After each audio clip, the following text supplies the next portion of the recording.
నమస్తే. తెలంగాణలో Marwadi go back అనే నినాదం గత కొన్ని రోజుల నుంచి కూడా పెద్ద ఎత్తున చర్చకు దారితీస్తూ ఉంది. ఇండిపెండెంట్ ఉద్యమం నుంచి ఇది జాతీయ పార్టీల వరకు పాకింది.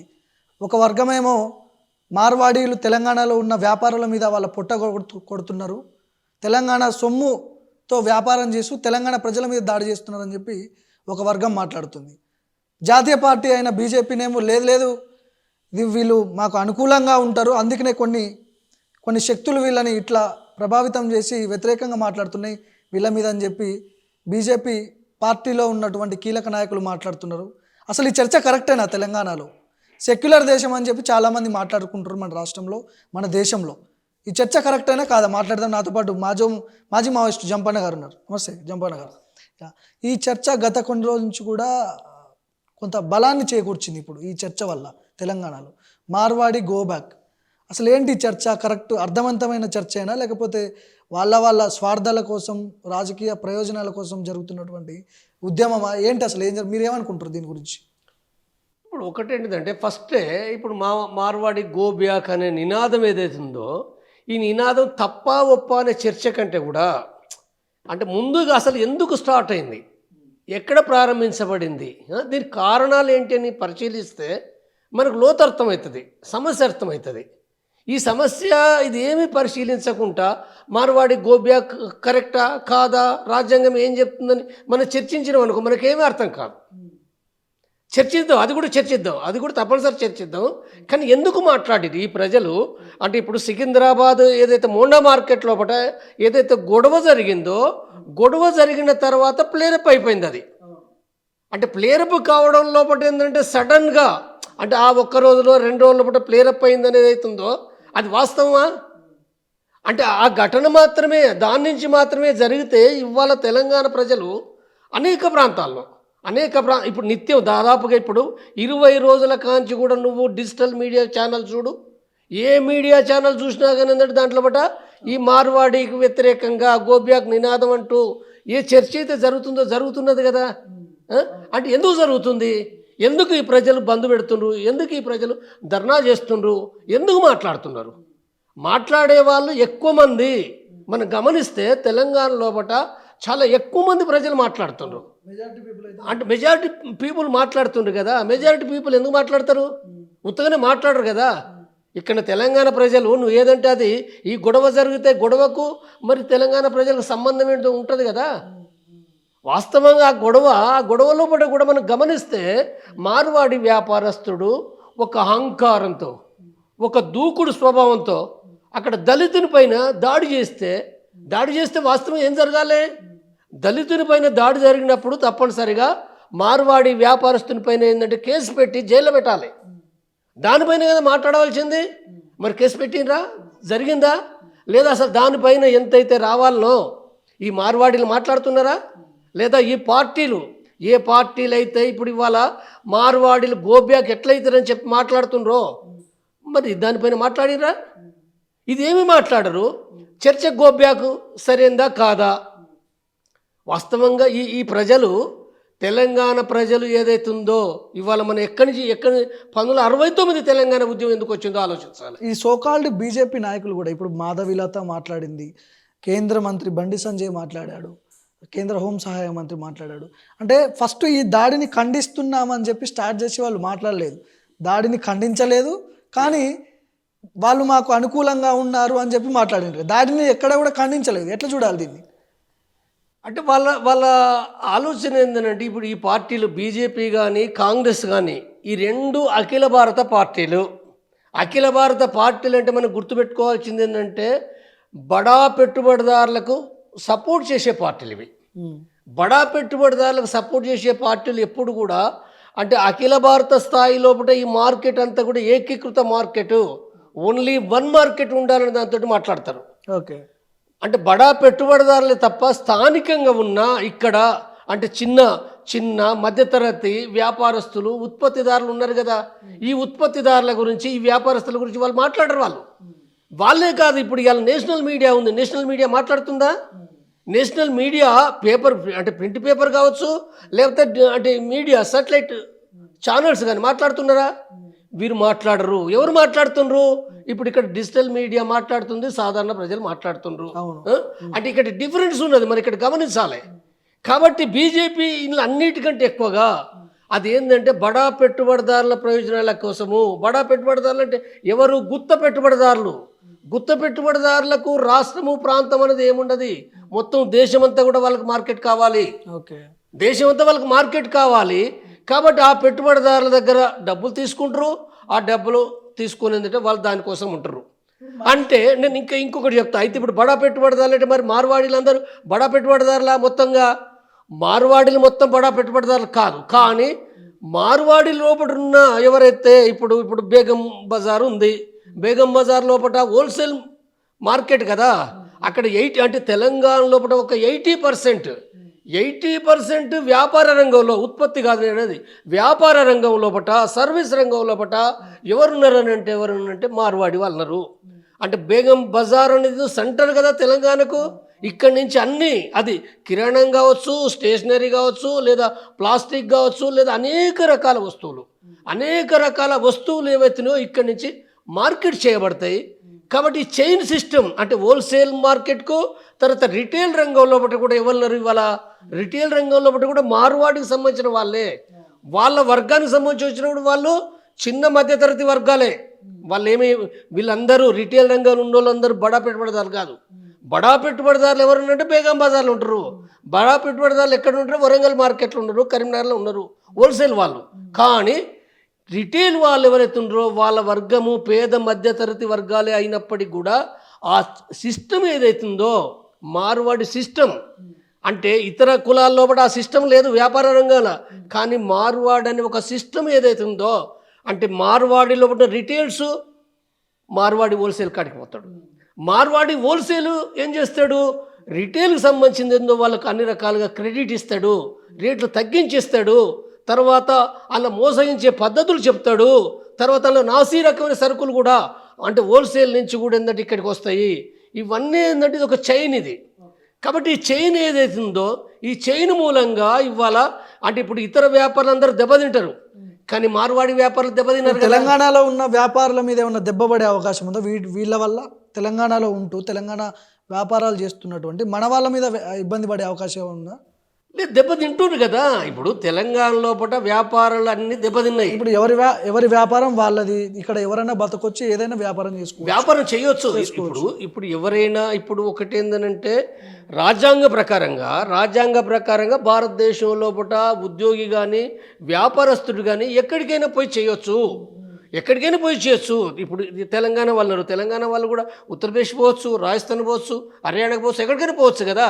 అంటే రాజ్యాంగం చెప్తుంది, దాంట్లో ఏమీ లేదు. ఎవరికైనా ఆ స్వేచ్ఛ ఉంది, హక్కులకు సంబంధించిన దాంట్లో ఉంది.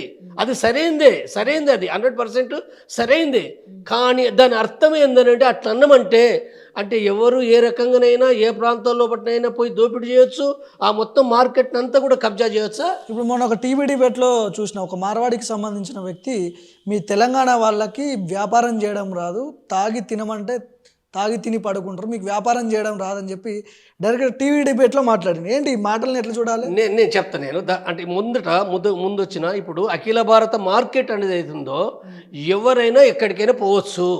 కానీ పోవచ్చు అని అంటే దాని అర్థం ఏంటిదని పూర్తిగా అంటే ఏ ప్రాంతం, ఇప్పుడు మన ఉదాహరణకు చెప్తున్నా, హర్యానా లోపల 75% ఉద్యోగాలు, ప్రైవేటు ఉద్యోగాలు కూడా, ప్రభుత్వ ఉద్యోగాలు కాదు, ప్రైవేట్ ఉద్యోగాలు కూడా అక్కడ స్థానికులకే ఇవ్వాలనేది అక్కడ గవర్నమెంట్ తీర్మానం చేసింది. హర్యానా లోపల.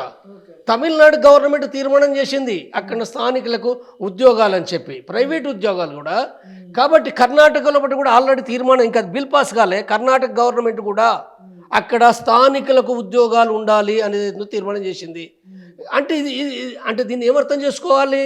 తప్పనిసరిగా స్థానిక మార్కెట్ను, స్థానిక ప్రయోజనాలను కూడా రక్షించాలి కదా. రక్షించాలనేది కూడా రాజ్యాంగంలో ఉన్న విషయం. ఇది రాజ్యాంగంలో ఉన్నది, వివిధ చట్టాలు చెప్తున్నాయి. అంటే స్థానిక ఏదైతుందో స్థానిక ప్రజల ప్రయోజనాలు కాపాడకుండా అఖిల భారత పేరుతోటి ఇష్టానుసారంగా దోపిడీ చేయాలని కాదు కదా. ఇప్పుడు అట్లా అనుకుంటే ఇప్పుడు ఆదివాసీ ప్రాంతాల్లో పట్ల కూడా ఆదివాసీ మరి 5th 6th షెడ్యూల్ ఏం చెప్తున్నాయి అంటే ఆ ప్రాంతాలకు సంబంధించింది కూడా ఒకటి ఉంది కదా. తప్పనిసరిగా వాళ్ళని అడిగి ప్రజాస్వామ్య ప్రకారంగా కూడా ఏంటంటే అక్కడ ఏదైనా అంటే అక్కడ అంటే ఖనిజాలు తవ్వడం గనులు తవ్వడం కూడా ఇది ఉంది కదా. కాబట్టి ఇది ఏం చెప్తుంది, రాజ్యాంగంలో రెండు ఉన్నాయి. రాజ్యాంగంలో ఒకటి అఖిల భారత మార్కెట్ సంబంధించిన దాంట్లో ఒకటి ఎక్కడికైనా పోవచ్చని ఉంది. రెండవది కూడా ఆ స్థానిక ప్రజలకు సంబంధించిన ఉద్యోగాలు కానీ లేకపోతే వ్యాపారాలు కానీ రక్షించాలి. మరి రక్షించాలనుకున్నప్పుడు ఇక్కడ మనము ఇప్పుడు ఈ తెలంగాణలో ఇప్పుడు మొన్న ఎక్కడ మనకు ఇప్పుడు హైదరాబాద్ లోపల ఆ కంపెనీ అది అది చనిపోయిన చూడు సిగాచా ఏదో కంపెనీ సిగాచా కంపెనీ ఉంది కదా, దాంట్లో తెలంగాణ వాళ్ళు ఎంతమంది ఉన్నారు, 3-4 ఉన్నారట. 100 మంది కార్మికుల్లో ఒకట తెలంగాణ వాళ్ళు 3-4 ఉన్నారు.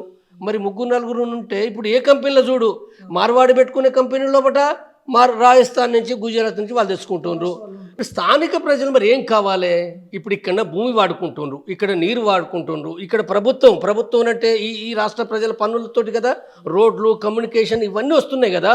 మరి ఇక్కడ వనరులన్నీ వాడుకొని ఇక్కడ ప్రజలకు ఉద్యోగాలు లేకపోతే, ఇక్కడ ప్రజలకు వ్యాపారాలు లేకపోతే, ఇక్కడ ప్రజల వాళ్ళ భూములు వాళ్ళకు దక్కకపోతే మరి ప్రజలు తిరగబడరా? ప్రజలు అంటే వాస్తవంగా నేను ఇంకా ముందుకు చరిత్రకి వెళ్తా. తెలంగాణ ఉద్యమం ఎందుకు వచ్చింది 1969 లోపట? 1969 లోపట ప్రత్యేక తెలంగాణ ఉద్యమం రావడానికి కారణం ఏంటిది? నినాదం ప్రారంభంలో గోబ్యాక్ నినాదం రావచ్చు కాక, ఆంధ్ర గోబ్యాక్ అన్నారు. కానీ ఆ నినాదమే మొత్తంగా కూడా అంటే ప్రత్యేక తెలంగాణ ఉద్యమం వచ్చేంత వరకు ఆ నినాదమే అనలే. ప్రారంభంలో ఒక కోపంతో, ఒక ఆందోళనతోటి, ఒక కసితోటి మాట్లాడవచ్చు కాక, కానీ ఆ తర్వాత ఏమన్నారు తెలంగాణ ప్రజలు? తెలంగాణ ఆనాడు కూడా ఏంటంటే మార్వాడి వ్యతిరేకం కూడా ఆనాడు కూడా వచ్చింది, 69లో వచ్చింది. కానీ ఆ తర్వాత తెలంగాణ ఉద్యమం ఏమని సాగింది? మా వనరులు మాకు కావాలి, మా భూమి మాకు కావాలి, మా నీళ్లు మాకు కావాలి, మా ఉద్యోగాలు మాకు కావాలి, మా తెలంగాణను మేము ఏలుకుంటామన్నారు కదా. అంటే తెలంగాణను కూడా ఏంటంటే రాజకీయ రంగం లోపట అంటే ఆంధ్ర పెట్టుబడిదారుల పెత్తనం ఏదైతుందో అది ఆర్థిక రంగంలో, సాంస్కృతిక రంగంలో, రాజకీయ రంగంలో వాళ్ళ పెత్తనం ఉన్నప్పుడు మా పాలన మేము ఏలుకుంటామని చెప్పాడు ఏదైతుందో ఆ పోరాటం స్టార్ట్ అయింది. ఆ పోరాటం స్టార్ట్ అయినప్పుడు దాన్ని చాలా ఏవగించుకున్నారు, అసహించుకున్నారు. ఇది ఎట్లా కరెక్టు, తెలుగు ప్రజల మధ్యన విభజన ఏంటిది, చీలికలు ఏంటిది, ఇది ఎట్లా కరెక్ట్ అని చెప్పి మాట్లాడిన ఉన్నారు. తెలంగాణ ప్రజలు అసలు డెవలప్ చేసిందంతా ఆంధ్ర పెట్టుబడిదారులు, ఆంధ్ర ప్రజలను మాట్లాడి ఉంది. తెలంగాణ ప్రజలు కష్టం చేయరు, వాళ్ళకు వ్యాపారం చేయరాదు, వాళ్ళకి ఏమీ తెలియదు అని చెప్పి మాట్లాడినారు. ఇవాళ మార్వాడి ఇప్పుడు నీ ప్రశ్న రెండు జాతీయ పార్టీలు కూడా మార్వాడీలకు అనుకూలంగా మాట్లాడుతున్నాయి. బీజేపీ మాట్లాడుతుంది, కాంగ్రెస్ స్టేట్మెంట్ కూడా మొన్న మార్వాడీలు మనోళ్ళే అని చెప్పి వాళ్ళు అంటారు. ఈ రెండు కూడా రాజకీయంగా చాలా బద్ధశత్రువులుగా ఉన్నప్పటికీ కూడా మార్వాడీల విషయంలోకి వచ్చేసరికి మార్వాడీలు మనోళ్ళే అని మాట్లాడుతున్నారు. ఎందుకు? ఏముండొచ్చు వాళ్ళకి? నేను ఇంత ఫస్ట్ చెప్పిన వీళ్ళకి కావాల్సింది ఏంటంటే అఖిల భారత మార్కెట్, ఏకీకృత మార్కెట్ కావాలి పెట్టుబడిదారులకు. వీళ్ళకనంటే పెట్టుబడిదారి వర్గానికి, పెట్టుబడిదారి వర్గం అంటే బడా పెట్టుబడిదారి వర్గము. ఎవరు బడా పెట్టుబడిదారి వర్గము? టాటా, బిర్లా, గోయంకా, అంబానీ, ఆదానీ అంటే ఎవరైతే గుత్త సంస్థలువి. బడా పెట్టుబడిదారి వర్గం అంటే ఒక పెద్ద గుత్త సంస్థలువి. ఇప్పుడు మనకు వ్యాపార రంగంలో డీమార్ట్ కూడా ఉంది, అదొక గుత్త సంస్థ. లేదా రిలయన్స్ ఉన్నది, అదొక గుత్త సంస్థ. అంటే గుత్త సంస్థలు ఈ దేశంలో ఉన్నాయి, ఈ దేశం కాదు మల్టీనేషనల్ కంపెనీలు ఉన్నాయి. మల్టీనేషనల్ కంపెనీ అంటే అమెజాన్ ఉంది. అమెజాన్ ఏంటిది, ఫ్లిప్కార్ట్ ఏంటిది, లేకపోతే వాల్మార్ట్ ఏంటిది, ఇవి మల్టీనేషనల్ కంపెనీలు ఉన్నాయి. నేషనల్గా ఉన్నాయి, మల్టీనేషనల్గా ఉన్నాయి. కాబట్టి ఇప్పుడు ఈ పార్టీలు అంటే ఇవి అఖిల భారత పార్టీలు కాబట్టి బడా పెట్టుబడిదారి వర్గము, గుత్త సంస్థల యొక్క ప్రయోజనాలు రక్షిస్తాయి. కాంగ్రెస్ అయినా బీజేపీ అయినా ఈ వర్గ ప్రయోజనం రక్షించడంలో బట్టి ఏమీ డిఫరెన్స్ లేదు, గింత కూడా డిఫరెన్స్ లేదు ఈ రెండింటికి. కాబట్టి ఈ రెండు పార్టీలు కూడా ఎన్నడైనా ఇప్పుడు మనం ప్రత్యేక రాష్ట్ర ఉద్యమాలు జరిగినాయి. ఎవరు చేసిండ్రు ప్రత్యేక రాష్ట్ర ఉద్యమాలు? ప్రాంతీయ పార్టీలు చేసినాయి. అస్సాంలో కావచ్చు, తెలంగాణలో కావచ్చు, జార్ఖండ్లో కావచ్చు. ఎవరు చేసిండ్రంటే ప్రాంతీయ పార్టీలు. అంటే ఇప్పుడు ఇక్కడికి వచ్చినప్పుడు బీఆర్ఎస్ ఒకనాడు అంటే ఈ ప్రాంతీయ బూర్జువా వర్గ ప్రయోజనాలని కోసం ఏంటంటే పోరాడుతుంది ప్రాంతీయ బూర్జువా. అయితే ప్రాంతీయ బూర్జువా వర్గం అంటే ప్రాంతీయ బూర్జువా వర్గంలో బట్టి కూడా బడా పెట్టుబడిదారులు ఉన్నారు, ప్రాంతీయ బూర్జువా వర్గంలో బట్టి కూడా బడా పెట్టుబడిదారులు ఉన్నారు. కానీ అయినప్పటికీ కూడా ఏంటంటే ప్రాంతీయ పార్టీలు ఆనాడు ఏంటంటే వేరు రాష్ట్రాల్లో బట ప్రాంతీయ పార్టీలు ఏర్పడ్డాయి, వాళ్ళు సంఘర్షణ చేశారు. కానీ ఈ ప్రాంతీయ పార్టీలు మళ్ళీ చివరికి ఏమైనాయి? అక్కడ జార్ఖండ్ ముక్తి మోర్చా అయినా, లేదా అస్సాం గణ సంగ్రామ్ పరిషత్ అయినా, లేదా తెలంగాణలో బీఆర్ఎస్ అయినప్పటికీ ఏంటంటే ప్రాక్టీస్లో ఒకటి ఏం జరిగినాయి అంటే మళ్ళీ పూర్తిగా బడా పెట్టుబడిదారి వర్గ ప్రయోజనాలు రక్షించే విధంగా ఏంటంటే ఉంటాయి. ఇప్పుడు అందుకోసమే ఇప్పుడు కాంగ్రెస్ బీజేపీ స్పష్టంగా అంటే మార్వాడి గోబ్యాక్ అనే దాన్ని వ్యతిరేకించిండ్రు. బీఆర్ఎస్ వాళ్ళు ఇంకేమీ స్పష్టంగా చెప్పలేదు. గోడ మీద పిల్లిలాగా ఉన్నారు. అంటే మరి పరిపాలన ఇప్పుడు ప్రశ్న వస్తుంది కదా, బీఆర్ఎస్ కూడా ప్రశ్న వస్తుంది. 10 సంవత్సరాలు పరిపాలించి కూడా మరి ఏం చేసినావు ఈ తెలంగాణ లోపట? అంటే తెలంగాణ ఉద్యమం ఎందుకు కొనసాగింది? మా నీరు మాకు కావాలి, మా ఉద్యోగాలు మాకు కావాలి, మా వ్యాపారాలు మాకు కావాలి, మా పాలన మేము వెళ్ళుకోవాలన్నారు. పాలన తెలంగాణ వాళ్ళు వెళ్తున్నప్పటికీ కూడా ఇక్కడ ఏం జరుగుతుంది? గుత్త సంస్థల, గుత్త పెట్టుబడిదారుల ఆధిపత్యం, దోపిడీ మూలంగా ఇవాళ ఈ తెలంగాణ లోపల ఏదైతుందో అంటే ఎట్లా వచ్చేసింది ఇవాళ మార్వాడి వ్యతిరేక ఉద్యమం వచ్చేసింది. కాబట్టి నేనేం చెప్తున్నానంటే గోబ్యాక్ ఉద్యమం అనేది ఏందో ఆ నినాదం సరైనది కాదు. నేను స్పష్టంగా చెప్తున్నా, మార్వాడి గోబ్యాక్ నినాదం అనేది ఏందో మార్వాడి గోబ్యాకే కాదు, మార్వాడి కంటే కూడా మరి ఇప్పుడు ఇవి ఉన్నాయి కదా మల్టీనేషనల్ కంపెనీలు ఉన్నాయి. మార్వాడి కల్చర్ గో బ్యాక్ కరెక్టా, మార్వాడి గో బ్యాక్ కరెక్టా? నేను చెప్తున్నాను. ఇప్పుడు ఒకటేందనంటే ఇప్పుడు మార్వాడీలే కాకుండా కూడా ఇప్పుడు ఇక్కడ మనకు మాల్స్ ఉన్నాయి. మాల్స్ ఏంటి? ఇప్పుడు మెట్రో ఉంది, రిలయన్స్ ఉంది, లేకపోతే స్మార్ట్ ఉంది, అనేకమైన అంటే ఒక మాల్స్, పెద్ద మాల్స్ ఇవి జిల్లా సెంటర్లకు, మండల సెంటర్లకు విస్తరించినాయి. మొత్తం తెలంగాణ గ్రామాల్లో కూడా మాల్స్ యొక్క ఏదైతుందో ఈ మార్కెట్ జరుగుతుంది. మాల్స్తో పాటుగా ఆన్లైన్ బిజినెస్ వచ్చింది. ఆన్లైన్ బిజినెస్ కూడా ఏంటి? అమెజాన్, ఫ్లిప్కార్ట్ ఇవన్నీ వచ్చేసినాయి కదా, చాలా ఉన్నాయి. కాబట్టి ఇవన్నీ కూడా ఏంటంటే విస్తరించేసినాయి.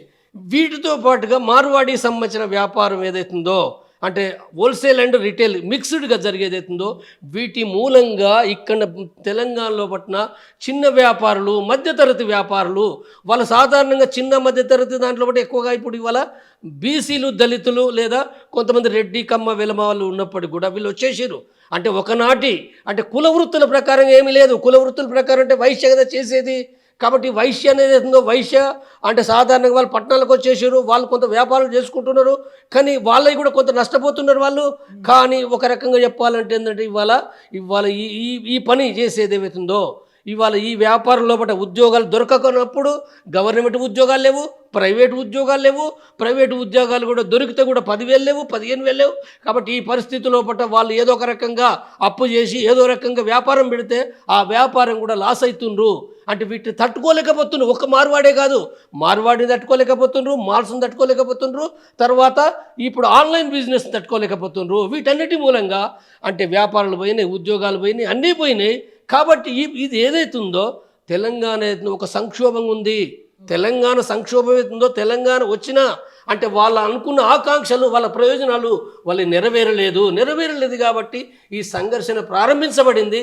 దీంట్లో నినాదాలు, గోబ్యాక్ నినాదాన్ని పక్క పెడదాం, అది కాదు సమస్య. కానీ తప్పనిసరిగా ప్రజానీకంలో బట్టి ఏదైతే ఈ కదులుతున్నదో తప్పనిసరిగా వాళ్ళు ఒక ఆందోళన రూపం తీసుకుంటుంది. కాబట్టి బహుశా వాళ్ళు నిర్మాణ రూపం కూడా ఏర్పడతారు. వాళ్ళు ఒక సరైన పద్ధతిలో బట్ట, సరైన దారిలో బట్టి కనుక ఆ నాయకత్వం నిలబడి చేసుకోగలిగితే ఆ ఉద్యమం మరొక అడుగు ముందుకు పోవాలి కూడా మరొక అడుగు ముందుకు పోవాలి. అంటే ఇక్కడ ఎవరికి వ్యతిరేకంగా నేనేమంటున్నంటే తెలంగాణ వనరులు తెలంగాణ ప్రజలకు దక్కేటట్టుగా అంటే కనీసం తెలంగాణ ప్రజలకు దక్కేటట్టు అంటే ఏంటంటే కనీసం 1% ఉంటుంది కదా, 70%, 80%, 90%. అంటే ఉద్యోగాలు కానీ లేదా వ్యాపారాలు కానీ లేదా నీటి వనరులు కానీ, మరి నీటి వనరుల గురించి కూడా కొట్లాట ఉంది కదా. కాబట్టి ఈ కోణం నుంచి కనుక ఆ ఉద్యమం జరిగితే దానికి సరైన నాయకత్వం ఏర్పడాలి. నిజాయితీ కలిగిన దొంగలు ఉండకూడదు. డబ్బులు తీసుకొని లేకపోతే మధ్యలోపట దాన్ని వేరే వాళ్ళకు దాన్ని చేసే విధంగా ఉండకుండా వాళ్ళు నిలబడితే తప్పనిసరిగా ఆ ఉద్యమం ముందుకు పోతుంది. లేకపోతే ఏమవుతుంది, 4 రోజులు ఆగుతుంది. సపోజ్ ఇప్పుడు దాన్ని అణచడానికి కూడా ప్రయత్నాలు ప్రారంభమైనాయి. అంటే కేంద్రం నుంచి ప్రారంభించబడ్డాయి, లేకపోతే పార్టీల నుంచి. ఇప్పుడు ఇక్కడ రాష్ట్రంలో కాంగ్రెస్ పార్టీ అధికారం ఉంది, కేంద్రంలో వాళ్ళన్నారు. దీన్ని అణచడానికి లేదా రకరకాల చీరికలు చేసడానికి వాళ్ళు ప్రారంభించవచ్చు. ఎందుకంటే డబ్బు ఉన్నది వాళ్ళ కాడ, అధికారం ఉన్నది వాళ్ళ కాడ. కాబట్టి మార్వాడీలు కూడా మరి డబ్బు అధికారం ఉన్నోళ్ళే. అందుకోసం మాటలు కూడా వాళ్ళు అట్లా మాట్లాడుతున్నారు కదా. ఇప్పుడు మీడియాలో చూస్తే ఆ రకంగా అసలు నువ్వు అక్కడి నుంచి వచ్చినప్పుడు నువ్వు ఎట్లా ఉండాలి? నువ్వు వ్యాపారం చేసుకుంటే నువ్వు ఒక వినయం ఉండాలి కదా. నీ వినయం ఏమీ లేదు. నీ ఇంత గొడవ జరిగినప్పుడు కూడా మార్వాడీలు మాట్లాడే పద్ధతి ఏదో చాలా దూకుడుగా, అహంకారంతో ఇది ఉంటే తెలంగాణ ప్రజలు సహించరు. అంటే వాళ్ళు వెనకాల ఎవరో ఉన్నారు అనే సంకేతాలు వాళ్ళు ఇవ్వదలుచుకున్నారు తెలంగాణ వాళ్ళ ఎప్పుడైతే తెలంగాణ నేను ఇక్కడ ఈ సందర్భంగా చెప్పిందంటే తెలంగాణ ప్రజలు ఓపికతోటి కలిసి ఉన్నంత వరకు కలిసి ఉంటారు. కానీ అది దాటితే నువ్వు అహంకారంగా దాడిపూర్వకం దాటితే మాత్రం తెలంగాణ ప్రజలు ఎవరు సహించరు, ఎవరు సహించరు. వాళ్ళు ఇవాళ కాంగ్రెస్ పార్టీలు ఉండొచ్చు కాక కొంతమంది ప్రజలు బీజేపీలో ఉండొచ్చు. ఇప్పుడు బీజేపీలో కూడా మాట్లాడుతున్నారు కదా, బయటకు వచ్చి మాట్లాడుతారు, బీజేపీని వ్యతిరేకించి మాట్లాడుతారు, కాంగ్రెస్లో ఉన్న వాళ్ళు కూడా మాట్లాడుతున్నారు. కాబట్టి తప్పనిసరిగా ఏం జరుగుతుందని అంటే ప్రజల యొక్క ఆకాంక్షలున్నాయి, ఆవేదన ఉంది, బాధలున్నాయి. కాబట్టి వీటిని తప్పనిసరిగా ఇప్పుడు ఈ సమస్యను సరిగ్గా పరిష్కరించాలి. అంటే పరిష్కరించవలసింది గవర్నమెంట్ పరిష్కరించాలి, తెలంగాణ గవర్నమెంట్ పరిష్కరించాలి, కేంద్ర ప్రభుత్వం పరిష్కరించాలి. అంటే పరిష్కరించడం అంటే అణచివేత కాదు, చీలికలు కాదు, ప్రజల యొక్క డిమాండ్లు ఏంటి, ఆ డిమాండ్లను అర్థం చేసుకుని నువ్వు పరిష్కరిస్తే కరెక్ట్, పరిష్కరించలేకపోతే తప్పనిసరిగా అనివార్యంగా కూడా ప్రజల ఆందోళన పెరిగి తీరుతుంది. ఓకే, రైట్ అన్న, రైట్. సో ఇది మాజీ మావోయిస్ట్ జంపన్న గారితో special interview. Marwadi go back ఇదే దీని మీద పెద్ద ఎత్తున రకరకాల చర్చలు. గో బ్యాక్ అని కొంతమంది అంటారు, పని చేసుకోవచ్చు, తెలంగాణలో ఉంటూ పని చేసుకోవచ్చు, కానీ తెలంగాణ ప్రజలపై దాడి చేయడాలు, కులం పేరుతో దూషించడాలు, తెలంగాణ ప్రజలు అవమానం పడేలా మాట్లాడే ఆ మాటలు కరెక్ట్ కాదంటూ కూడా చాలామంది మాట్లాడుతున్నారు.